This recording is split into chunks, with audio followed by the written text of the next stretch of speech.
और जिस तरीके से इन 9 आतंकी ठिकानों को ढूंढकर खत्म किया है भारतीय सेना ने आतंकियों को, वाकई में इस बदले को हमेशा याद किया जाता रहेगा और पाकिस्तान शायद ही कभी अब इस कार्रवाई को भूले।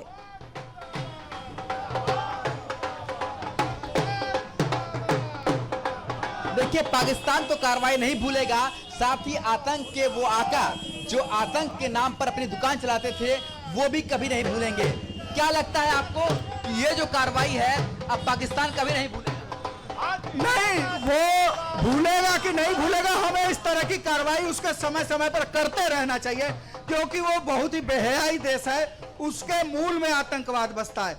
दुनिया में कहीं भी आतंकवादी घटना होती है तो वो आप देखेंगे कि कहीं ना कहीं उसके जड़ में पाकिस्तान निकलता है। चाहे अमेरिका में 9/11 हो तो लादेन एबटाबाद में पाया जाता है, 26/11 मुंबई में हो तो उसका मास्टरमाइंड भी भारतीय पाकिस्तानी सेना का डॉक्टर मिलता है। तो ये उसके फितरत में है, उसको सबक सिखाने के लिए बराबर इस तरह के कार्रवाई की आवश्यकता है। बनारस की जनता और क्या मांग करती है प्रधानमंत्री से, अपने सांसद से, देश के प्रधानमंत्री से? माननीय मोदी जी बनारस की जनता की मांगों को कभी मांग करने का अवसर नहीं देते, उससे पहले ही उसको पूरा कर देते। जनता की जन भावना से वो इतने हृदय से जुड़े हैं, तो हमें उनसे कुछ मांगने की आवश्यकता नहीं है। लेकिन वो समय समय पर जो आवश्यकता देश की होती है, सिर्फ काशी की नहीं, अगर आतंकवाद के लिए एयर स्ट्राइक की जरूरत थी तो उन्होंने करके दिखा दिया, साबित किया। और जहां विपक्ष एक तरफ नींबू मिर्ची लेकर के घूम रहा था, आज उसी विपक्ष को वो मिर्ची कहां लग रही होगी वो स्वयं अनुभूति करेगा।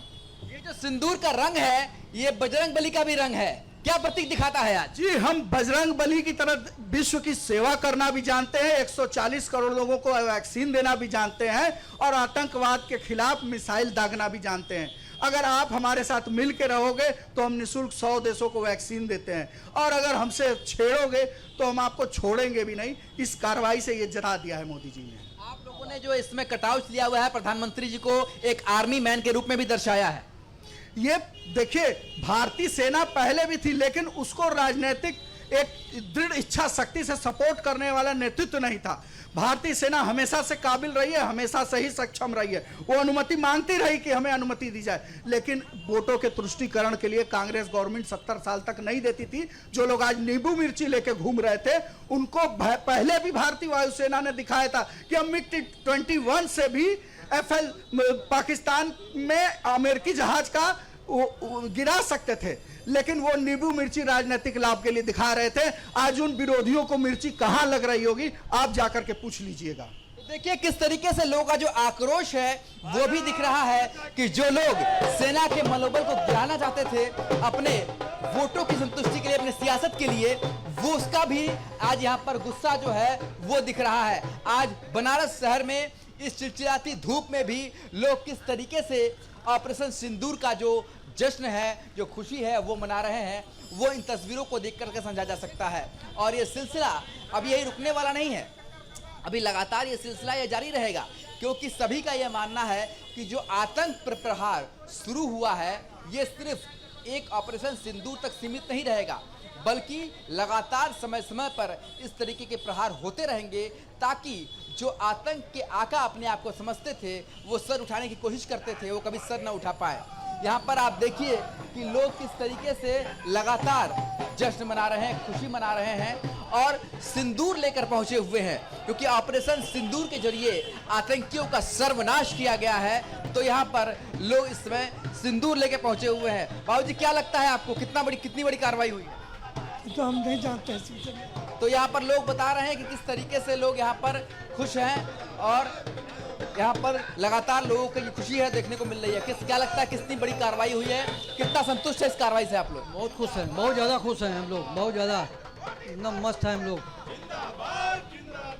तो लोग यहाँ पर लगातार इस बात को कह रहे हैं कि वो ऑपरेशन सिंदूर से बहुत संतुष्ट हैं और इसीलिए प्रधानमंत्री को धन्यवाद देने के लिए सड़कों पर उतरे हुए हैं। और आगे आने वाले दिनों में इसी तरीके से आतंक पर प्रहार जारी रहे, इसी उम्मीद को लेकर के वो लगातार इस समय सड़क पर प्रधानमंत्री नरेंद्र मोदी का धन्यवाद कर रहे हैं। कुछ कहना चाहते हैं? बहुत सुंदर हुआ है, जो हुआ है वही होना चाहिए और भारतीय जनता के लोग बहुत इससे खुश हैं और हम लोग भी बहुत खुश हैं। भारत बहुत इस पर खुशी गर्व है कि मोदी जी अच्छा काम कर रहे हैं, जिसके चलते पूरा भारत का विकास हुआ। भारत जो है अब दूसरा दुनिया हो गया है, पहले वाली दुनिया नहीं है, भारत बदल चुका है, यही हमारी कामना। तो देखिए ये बुजुर्ग हैं, ये भी इस बात को महसूस कर रहे हैं कि वो पहले वाला भारत नहीं है कि आतंकवाद का हमला हुआ और हम जाके यूएन में जाकर के कहते थे कि देखिए साहब हमला हो गया। ये वो भारत है जो हमला करेगा उसको मुंहतोड़ जवाब देगा, घर में घुसेगा, उसको नेस्तो नाबूद करेगा। और वो चीज आज सामने दिखाई दे रही है। न सिर्फ दिखाई दे रही है बल्कि पूरी दुनिया देख रही है कि किस तरीके से भारत आतंकवाद को जड़ से खत्म करने के लिए आगे बढ़ चुका है। सुशांत, और अब बिल्कुल ये सही कदम कहा आपने।